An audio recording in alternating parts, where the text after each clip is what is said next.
Before we do any presentation at Royal Roads, we always acknowledge that we live, learn, and work on the traditional lands of the Kosepsim and the Kwangan ancestors and families.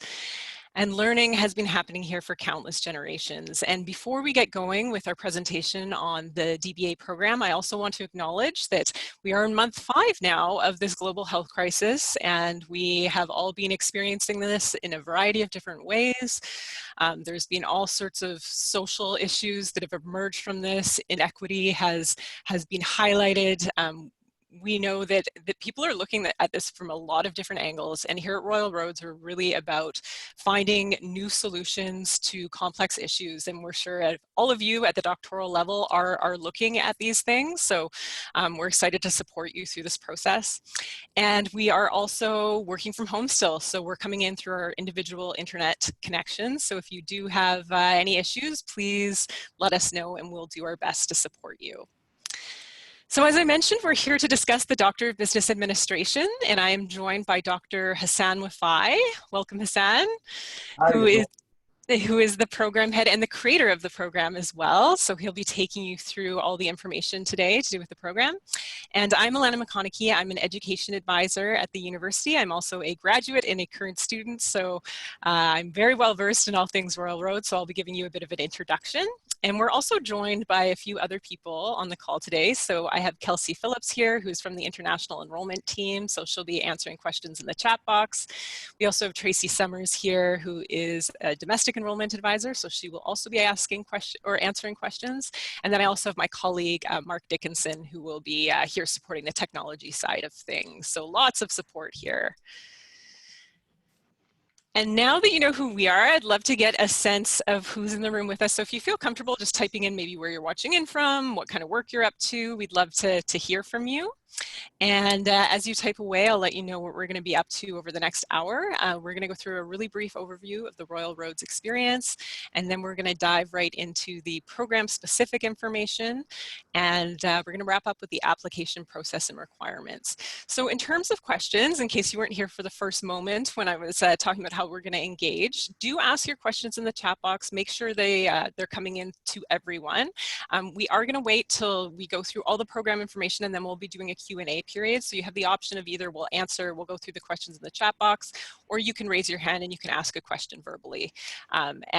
We do encourage questions. That's what we're here to do, but we just want to make sure that we have enough time to answer them all. And often people ask questions when we're not quite at the part where you would get your question answered.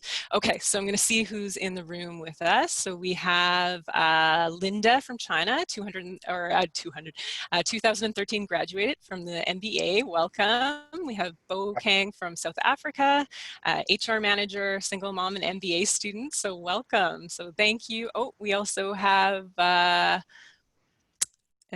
Joanne, who is a professor coordinator for a business degree at a college in Ontario. Her focus is change leadership, and you have an MA. Excellent, welcome.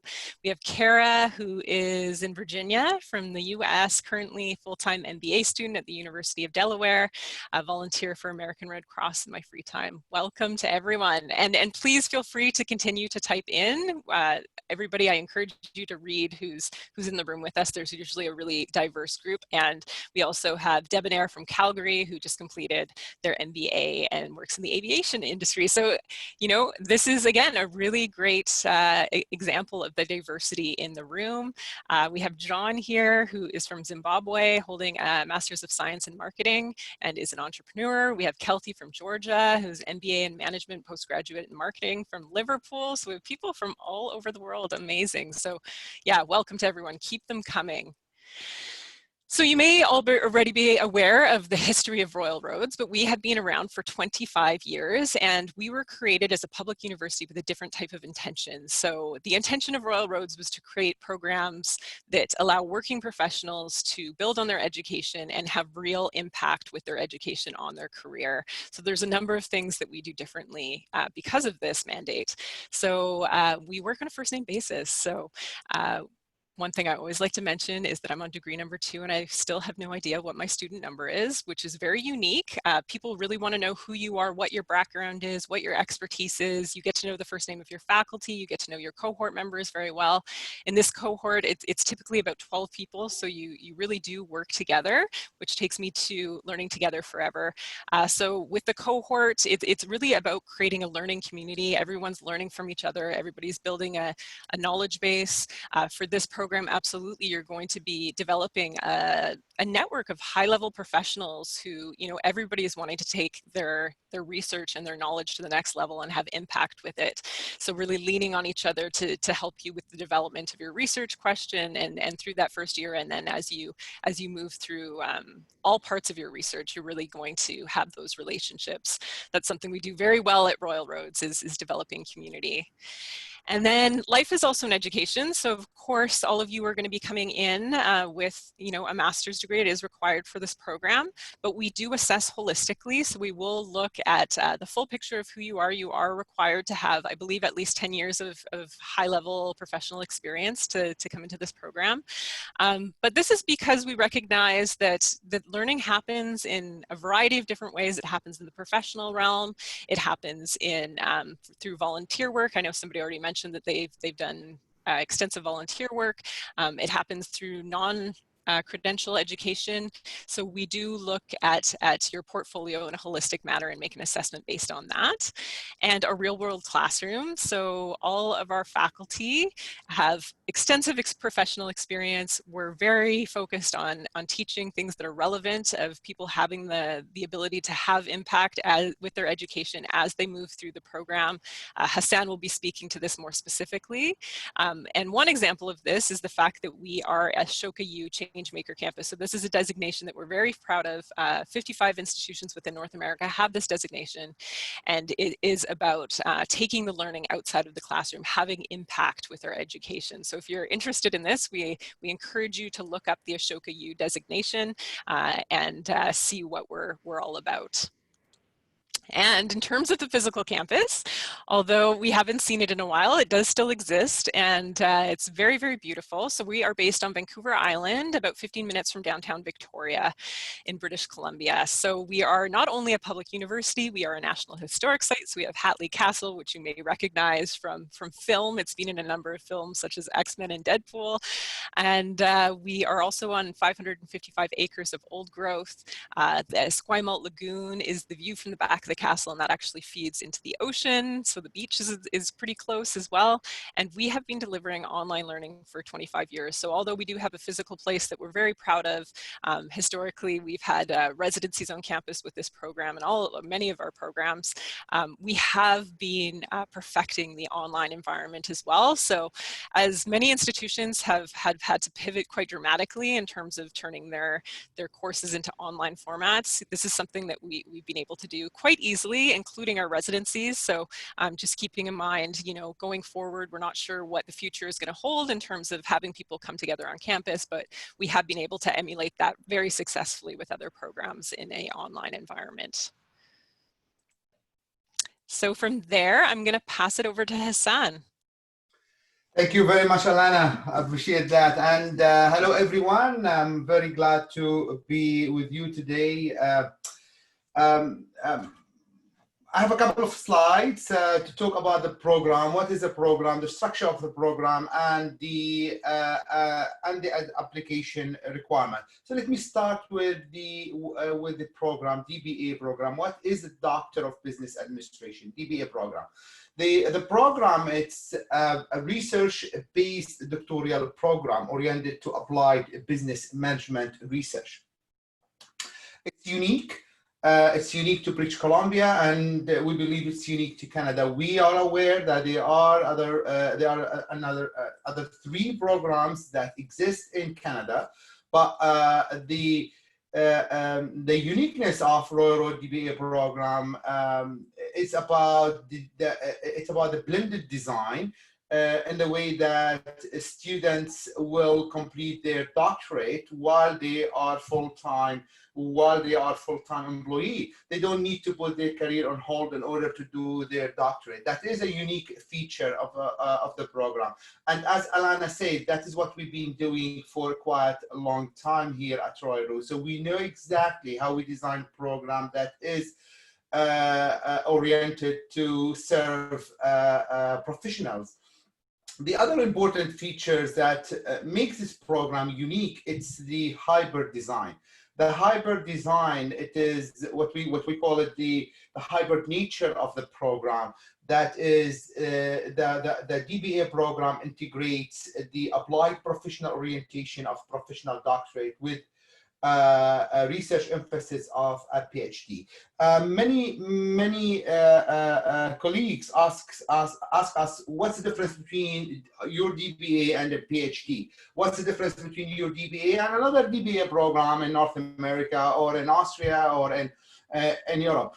Actually, the big difference that the Royal Road DBA program, it's a hybrid. I mean, it's a combination between a PhD, a traditional PhD, where you do your research, and a professional doctorate, where the focus is on taking courses and apply your knowledge to specific context. This is why, if you can see here, the second point, we define DBA program as a research-based doctoral program oriented to applied business management research. So it's a focus, it's applied research. It's a very much research-oriented program. Second slide. Alana? Yes, thank you. So a program at a glance. So it's a 60 credit program like any other doctoral program in North America. We said hybrid design. We talked about the hybrid design, the combination of a PhD, the rigor of PhD and the focus of applied nature. And it's a knowledge production in the way that the outcome of the program, it's associated with knowledge production, i.e. the final dissertation should be viewed as it adds knowledge to existing field. That's a knowledge production. So students are expected to produce knowledge that is actionable and relevant. And by doing this, they contribute to human knowledge. They need to have the ownership of the knowledge that they produce. The program length is between 4 to 7 a year. I would say the minimum 3.5 years up to 7 years. Delivery is a blended, and we say the blended, it's a combination between intensive residencies and online component. We're going to talk a little bit more about the blended nature of the program. Cohort based, that's important. What do we mean by cohort based? And I'm sure most of you did your MBA and you were part of teams working toward assignment, toward certain deliverable. The team environment, it's different from what we mean by cohort based at doctoral level. Doctoral program or doctoral study is very much independent study. You do this research, you do research by yourself. The only people you work with is your supervisor. But the program adopts the cohort based. That means you're still part of a group of doctoral students that will form your safety net. You're not alone. Yes, it's independent study, but you are part of a family, that people working together. They have opportunity to communicate with each other, to critique each other's work, and support each other. That's a cohort piece. Also in deliverable, yes, we don't have that mindset of team assignment. You may have 1 or 2 simple team assignment in the first year, but the cohort base, it's applied in different form in the way that students will critique each other work, and that's part of the deliverable. that you are expected to submit during your first year. It's a competency-based approach. Competency-based approach, it is, I'm going to talk a little bit about that. So we are, through the program, students expected to learn advanced specific competencies that are related to develop, advance their research. Next slide, please. Here you go, the program structure, overall program structure. So we say it's almost, it's a 4 to 7 year. 4 to 7 year, it's divided into 3 stages or 3 phases. The first phase is foundations phase. The foundation phase is 1 year. The second phase is a research preparation phase, which is, not sure whether you can see my pointer here. The second phase is a research preparation phase, which is also 1 year. The third phase, it's the execution and writing up phase, which is about 2 years. So the first year, the first year is a foundation year. It consists of courses, mainly courses. So you will have 6 courses over this year. And toward the end of the year, you will have some time to prepare for the candidacy exam. In the first year, of course, you start the year here. You see the first block on the left side, the first block called, the residency, 2-week residency. And you will have 2-week residency, and that will be the start of your program. The first residency that we will have for 2021 will be February 2021. And as Alana said, most likely the residency be online. We're not yet sure. We're still waiting for confirmation from the ministry and other universities. So the first residency, it's 2 weeks, and it's part of the foundation year. And then the student will do courses. Toward the end of the first year, they will have a time to prepare for the candidacy exam. The candidacy exam should be done within 6 months of completing your courses. The second year, which is a research preparation year, you've done your courses, and now you will start working toward your research, and then you will do the candidacy exam and you will submit the research proposal. The second year starts with also a residency of 1 week. I'm going to talk more about the residency in a few minutes. And third and fourth year, once you have the proposal, then you will work with your supervisory committee in executing the research and writing up your final.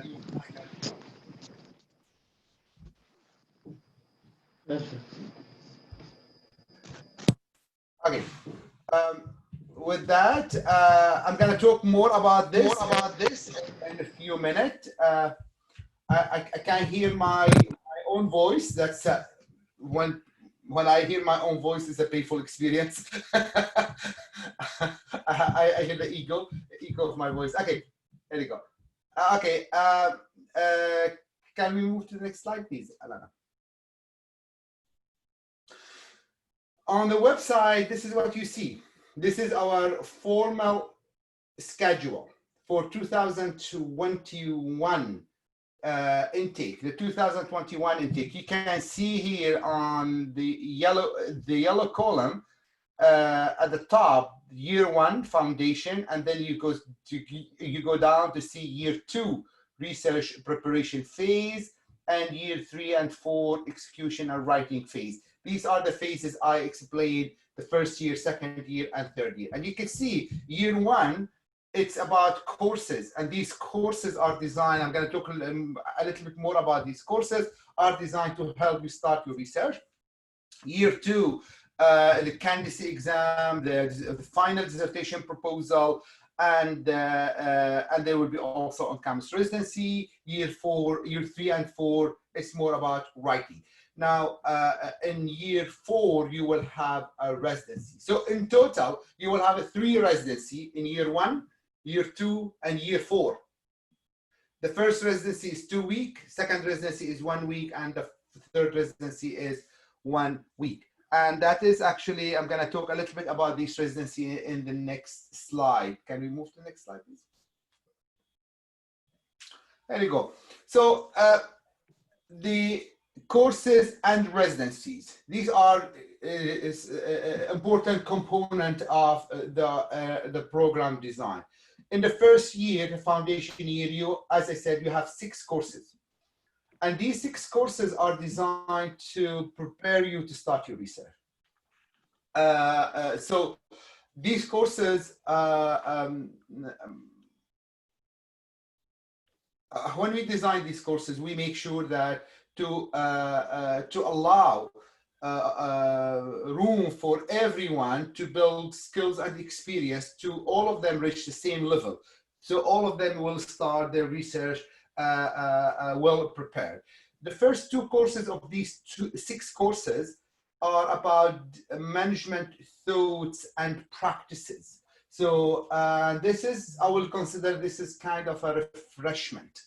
A student in the first course will go through the main school of organization theory, starting from a classical school to HR school to contingency school, Japanese, and then complexity realism school, and so on. It's a refreshment. The second course, it's a seminar-based course, which student will go through different topics.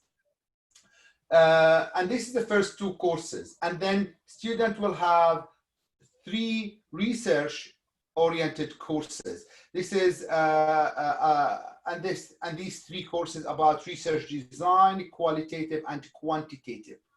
Once they finish these 5 courses, then they will have opportunity to work on a one-to-one course. They're going to work with one instructor only to dig deep into their area.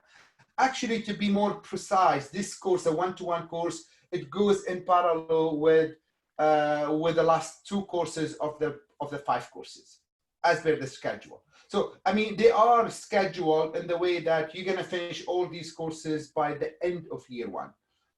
So it's the feel of the year 1, it's more or less similar to the feel of the master program, in the way that you have scheduled courses, you have assignment, you have deliverables that you need to submit, especially in the first 6 months of the program. While in the last 6 months of the first year, you start to have more control over your own pace, your own progress, and toward the end of the year 1 and for the rest of the program, you have total control over your own progress. The residency, as I said, there are 3 residency, 2-week residency, 1 week, and 1 week. And for those who did residencies during their master degree, they are actually, they could remember the residency is an important highlight of the program and of the whole experience. Normally at a master level, residency is about courses that you go to residency to attend classes.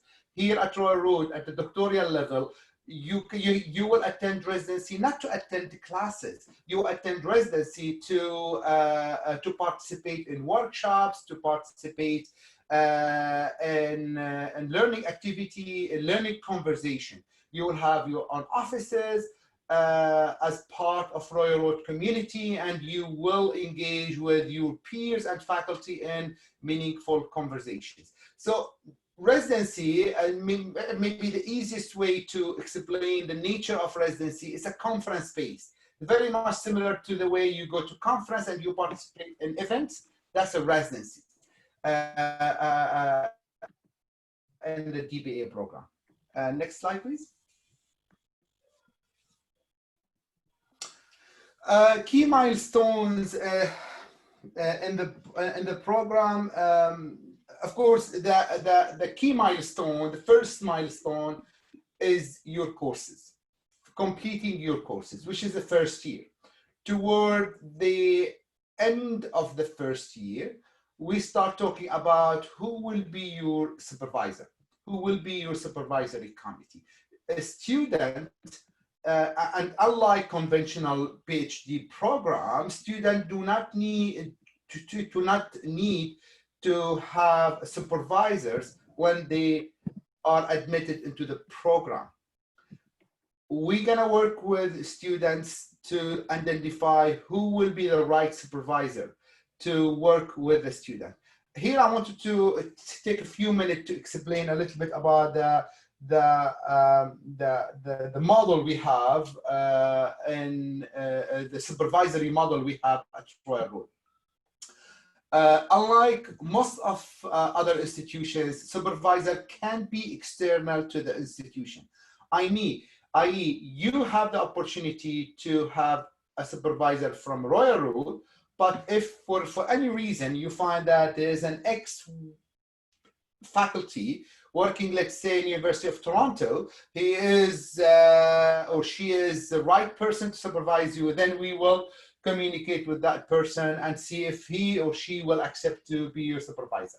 Of course, there are certain criteria that we need to make sure supervisor need to meet, academic criteria, among others, that the supervisor, it's he or she is at associate professor level and they have active research. A supervisory committee, it consists of a principal supervisor and 2-3 advisors that work with a student almost starting from the second half of the first year and toward the end of their program. That is an important piece of the learning.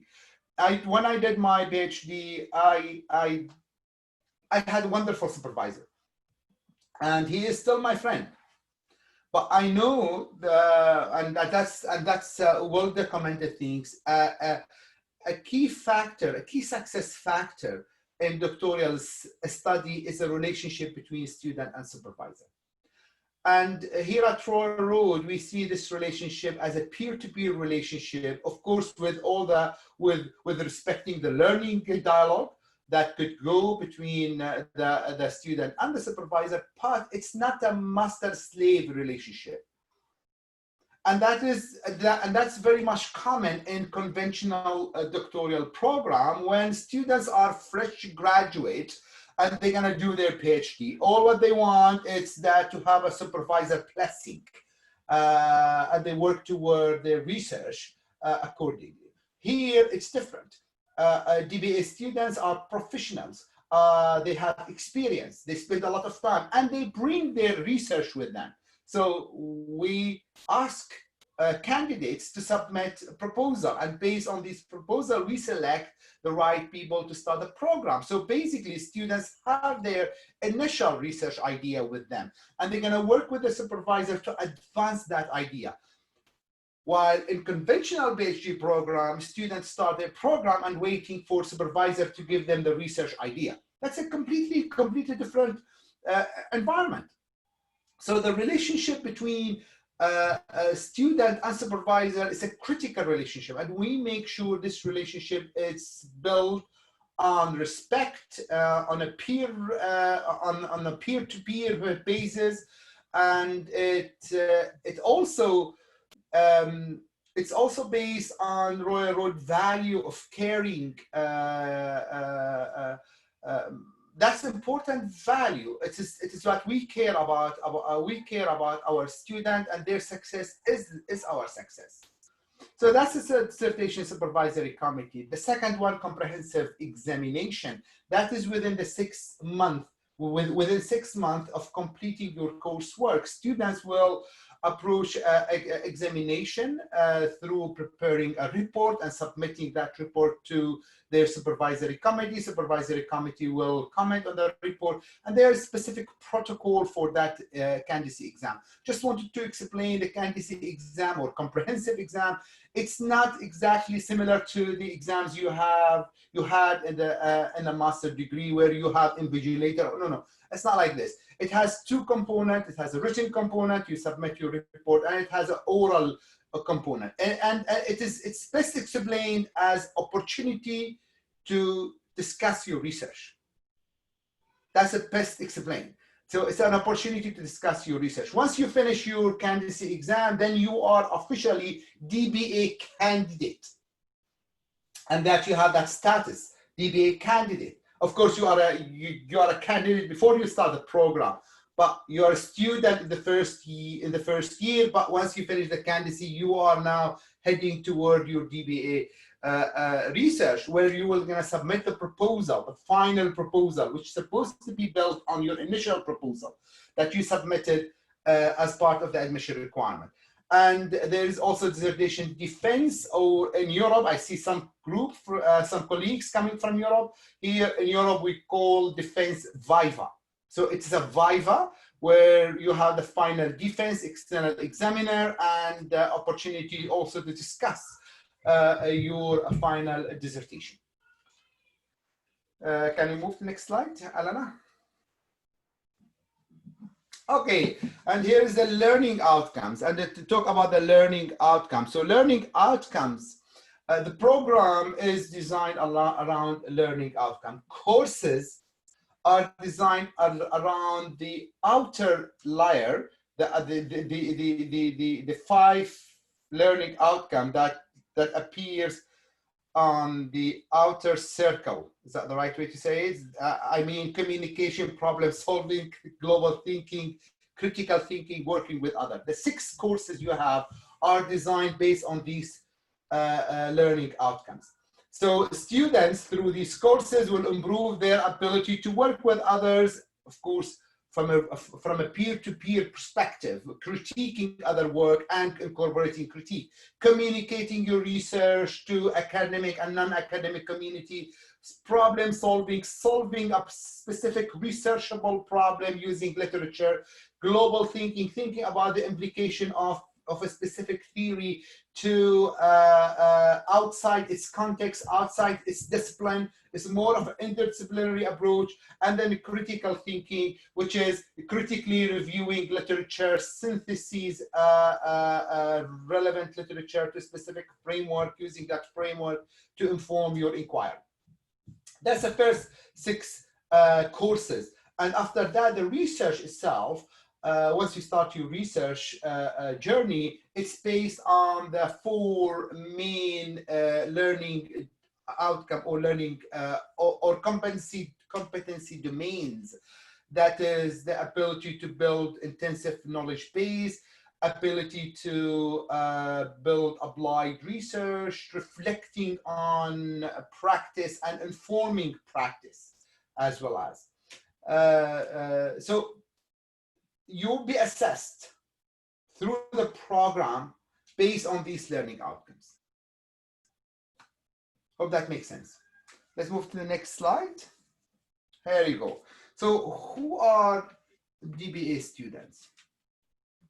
DBA students are working professionals who aspire to be leaders in their field or sector, want to independently develop original impactful research and practice on the practice of management, and are normally working full-time. Let me go through each of these points and provide a little bit of more details.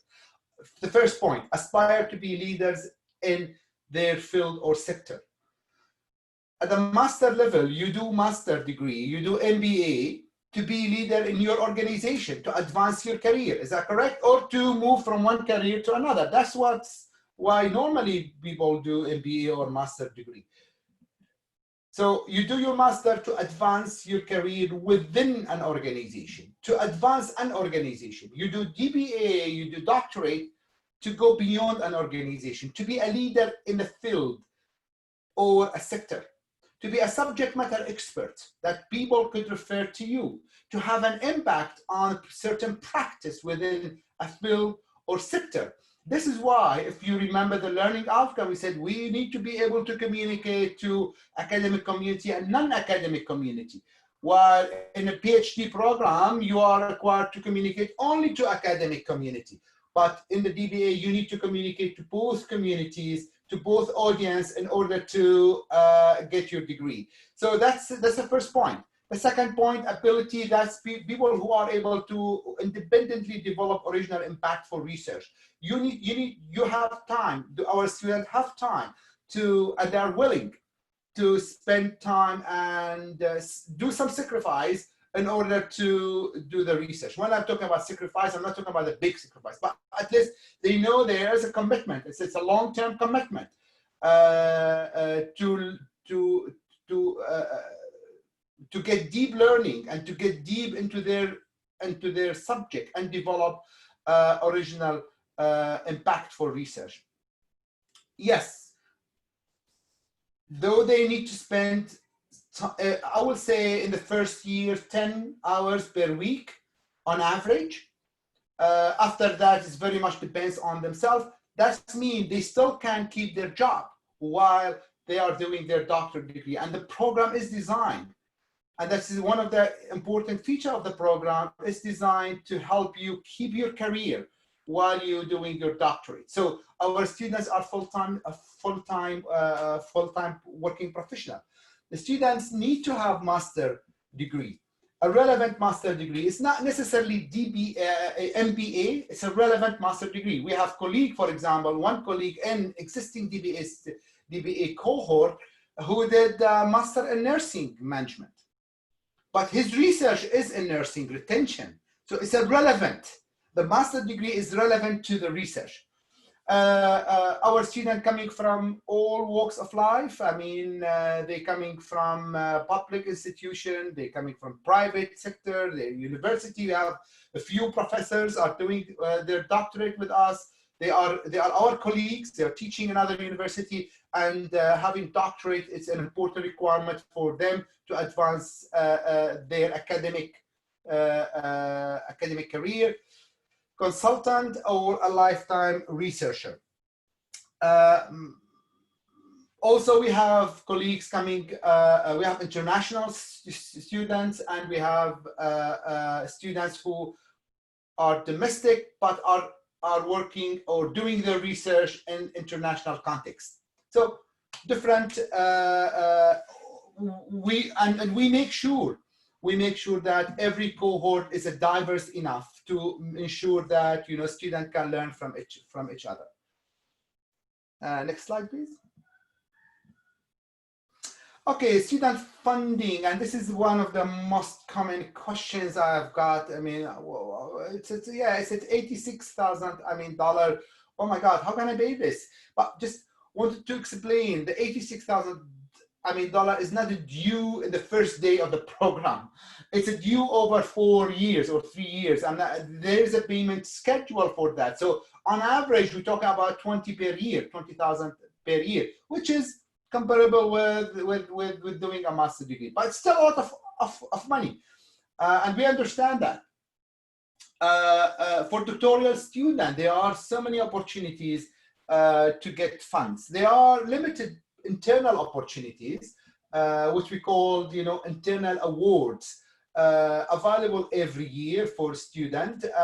And this, I mean, last year we have a few awards, each of which is $10,000 per year. It's a competitive award. So it's not for everyone. There will be an application process that's internally.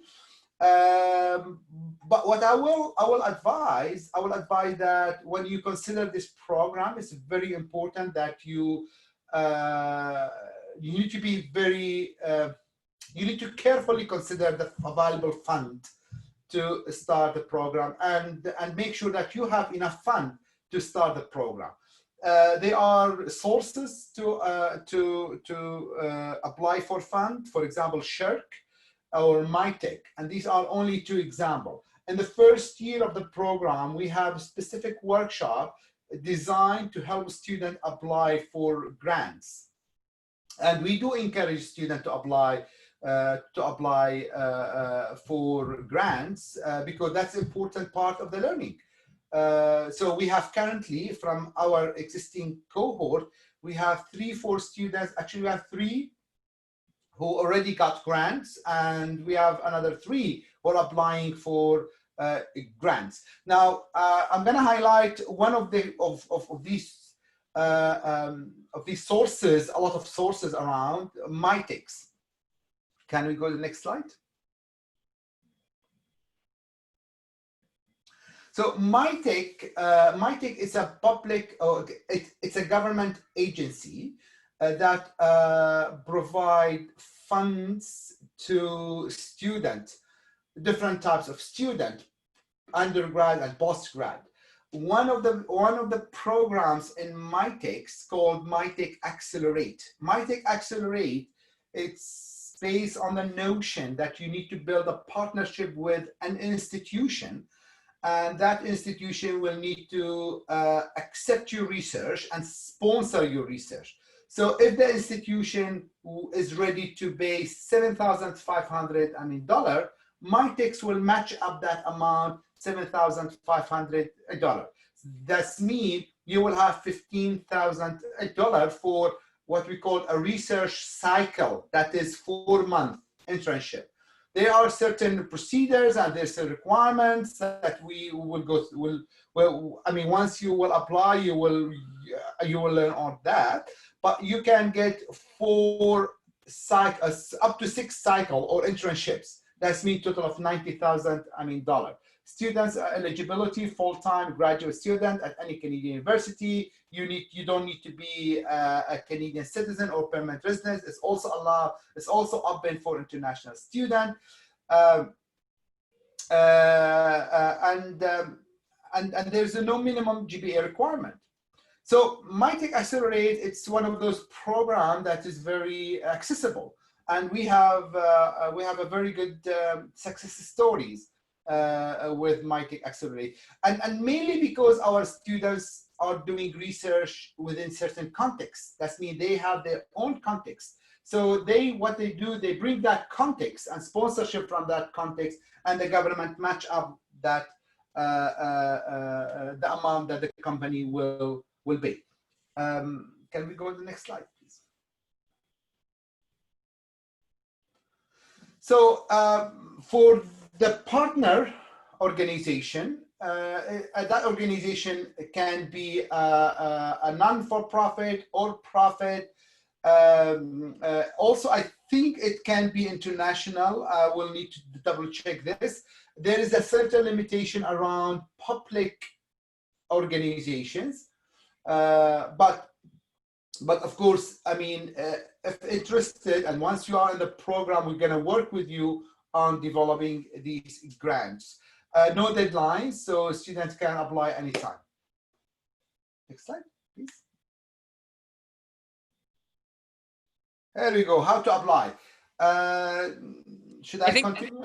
I think we're gonna just pause and answer some questions. I mean, Kelsey and Tracy have been doing a wonderful job of answering a lot of the questions in the chat box, but I've just noted some themes that maybe we can spend a few moments. And I'm also going to invite the participants to, if you want to verbally ask a question, we can answer a few. You know, we have limited time, but if you want to put up your hand and ask a verbal question, that's encouraged as well. So sorry, go ahead.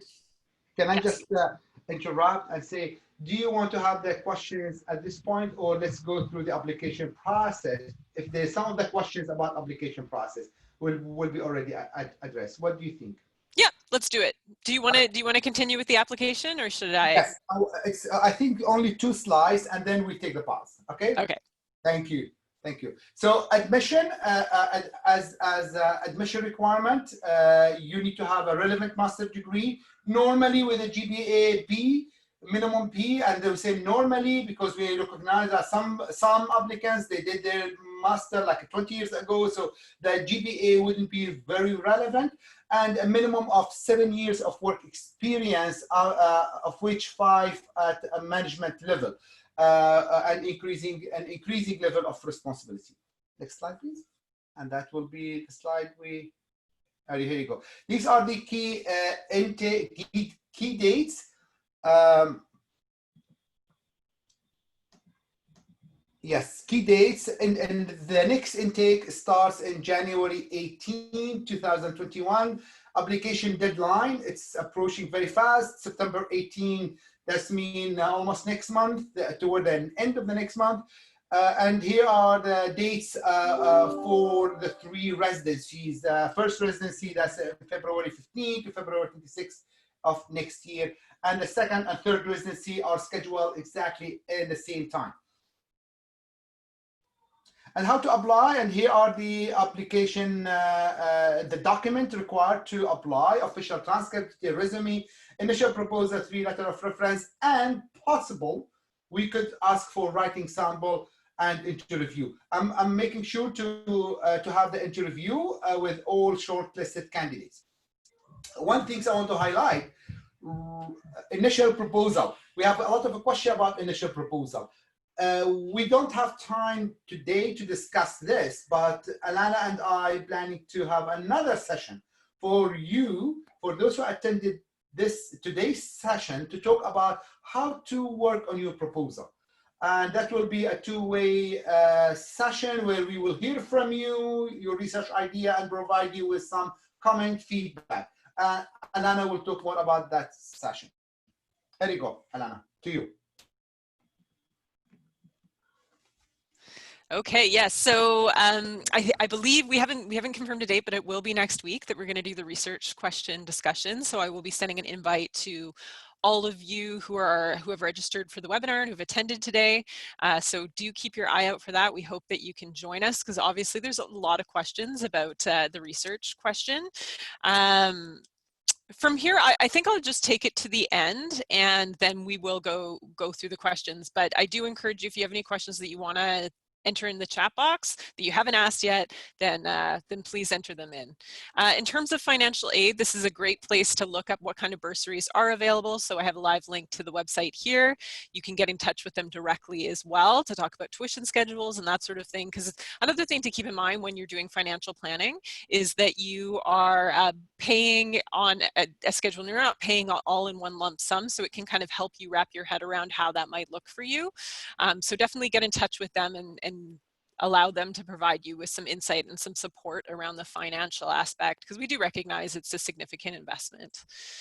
And then enrollment services. So as you can see, Tracy and Kelsey are very helpful. They really want to connect with you. I think a number of times they've entered their emails in the chat box. So please connect with them directly.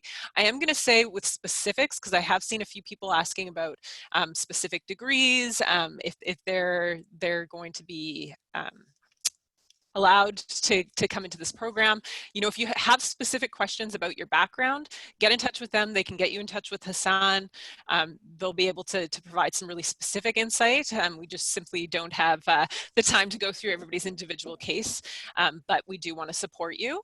So yes, let's get into the Q&A here, because I think we're at the end. So in terms of the academic references, that's a great question. Do I need to have all academic references? Hassan, I'll let you answer that one. We prefer to have at least 2 academic references, but if you couldn't get it for any reason, just explain why. Yeah, I mean, I graduated 20 years ago. I don't have any contact with my own professor. That's fine. So instead, we will request professional references, regardless whether it was, whether it's academic or professional. We still need to see certain comments about your intellectual capacity, your critical thinking, your ability to conduct research. Hope that answered the question. Great. So there is a few questions. I will actually touch on the question regarding the type of degree, because it has come in through many different people. For instance, one question was that somebody has an MA and not an MBA, and they're wondering if that will be a concern. And then also the area of what their research was in for their master's, how much of an impact that will have. Excellent, thank you. So the admission requirement is a relevant master degree. A relevant will be assessed in terms of the proposal that you're going to submit. So if your master is in history and you are proposing how history influenced practice, of course that's a very broad, but just like a hypothetical example, how history influenced management practice in specific context, then your master is a relevant master degree. So it should be a relevant master degree, relevant to your research. And normally research is broad. I mean, all research proposals are broad, and so I would not at this point make any assumption. Please connect with us and have a chat with our colleagues in the admission enrollment, and if necessarily myself, and we will advise. Did I answer the question? Kind of? Yes, I see there is a number of questions regarding regarding an international degree, I will again refer you to getting in touch with Tracy and Kelsey, because they'll be able to give you more specific insight. Okay, so I do have a question regarding the proposal and wondering if it should be an APA format. Thank you. Yes, preferably APA format. The APA, it's a way of referencing and way of formatting. No, so it's a common here in Canada is for students to use APA.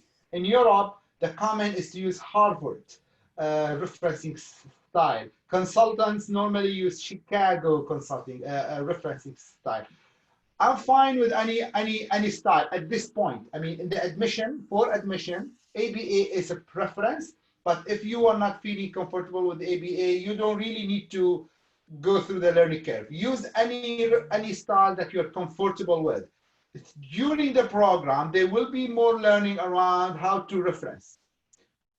It's important. I'm gonna repeat here. It's a very important that you make sure to reference all sources that you will use. Unfortunately, those colleagues who are not able, or for example, they forget to reference, their file will not be accepted, and even the file will not be processed, I mean, to us. They will be asked to resubmit again. And so it will be considered academic misconduct. So making sure that you reference all sources that you will use in your proposal. Did I answer the question? Kind of. I think so, yeah. So there were a few questions, and I know you did go through it, but it was about work and studies. Just are people working as they complete this program? And of course it is intended for people who are working professionals. That's what it was created. In line with that question, there was also a question around the 7-year maximum in terms of how long it can take to complete it, and asking which courses can be extended. And I would imagine that's the research area, but it would be great if you could clarify. Yes. So you're very much correct. All our students, just to give you example from existing cohort, all our students have professional works. They are very busy, not any work. I mean, they are leading some of the government responses around Canada in terms of COVID-19. They are very professional. They are already leader in their field. They're very, very professional. And they're working full time. And they have families as well. And at their stage, they may have 2 families. I mean, their own family and their daughter or son's family. So they're very busy people. But they still can continue and do their doctorate with us, and we support them. This is why we are here, and this is what we are good in. At Royal Road, this is what we learned over the last 25 years. So the question is, yes, as Anana said, you don't need to worry about that as far as you are ready to make the commitment. The second part of the question, which is, what was it about? Which part of the courses can be extended, or which part of the program can be extended? The research part can be extended up to 7 years, of course. And we said that is officially, there are certain situations we could go beyond that, but there will be where we call research crisis. It's something, a crisis happened, and that's out of your control. Thank you. And more just to speak to maybe giving people some context, because there was a number of questions coming in around how many per cohort. So maybe you could just say a few words about the cohort number and in terms of the application, like, you know, what the percentages of actually getting into the program. So the existing cohort, 12 students, we will not go beyond 12, maybe in some cases 13, but that we never had that. The maximum number we have had 12, because we have only 1 cohort so far, and the plan is not to go beyond that number. Maybe again we go 12, 13, around that, but that's the maximum number of students per cohort. And we received a lot of applications. We are proud of that, and we're very grateful. and we make sure to spend time on every file. This is why we are always late. So we take our time, not late, we take our time. The process is not quick, like within a week. Once you submit your application, you need to give a little bit of time to go through your file. It's a competitive admission. Last year, I give you example for the last year. Last year, we received 60 applicants to select 12 colleagues who started the program. Hope that answered the question. Thank you. And then in terms of the percentage of colleagues who come in with a scholarship, are you able to speak to that at all? I mean, from existing cohort, we did not have any of the colleagues who started last year coming with a scholarship. They came without scholarship, but we helped them to get scholarship. So 3 of them get internal scholarship, and we're working with another 3 right now to get also a scholarship. So none of them came with us with a scholarship. However, I think one of them came with to be more precise, I guess one of them came with the scholarship, which is not exactly a scholarship, it's a sponsorship. I mean, being sponsored by an institution in her area. Hope that answers the question. And probably just to clarify, when you say supporting, you're supporting these students in getting their scholarship. Are these external scholarships? Because there is a question that's come in around fully funded DBA through Royal Roads. Yeah. We don't have fully funded DBA. Just so that you know, we wish we had, but we don't have this. We support students to apply to scholarship opportunity outside Royal Road. There is no guarantee that student will get this grant. This is why we say make sure to carefully consider your situation before applying. But I believe there will be a lot of opportunity. There's a good likelihood for success for those who are persistent. Wonderful. Okay, well, I think that wraps it up, and we're just about at the end here. So I want to thank everyone for joining us. And I also want to mention again that we will be sending out probably either today or tomorrow the invite to the research question discussion. I'm just going to confirm the date with Hassan, and then you can join us for that and dive a little deeper into your research question. Hassan will be doing a presentation on how to develop a research question, and then we'll be having a discussion that won't be recorded.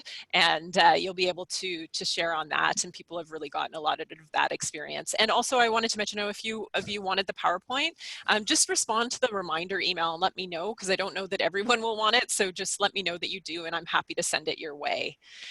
So thank you again so much. We hope that everyone has a wonderful day, and we'll be in touch with you soon. Thanks, everyone. Thank you, everyone. Thank you for joining us. I look forward to welcoming you to the program. Thanks.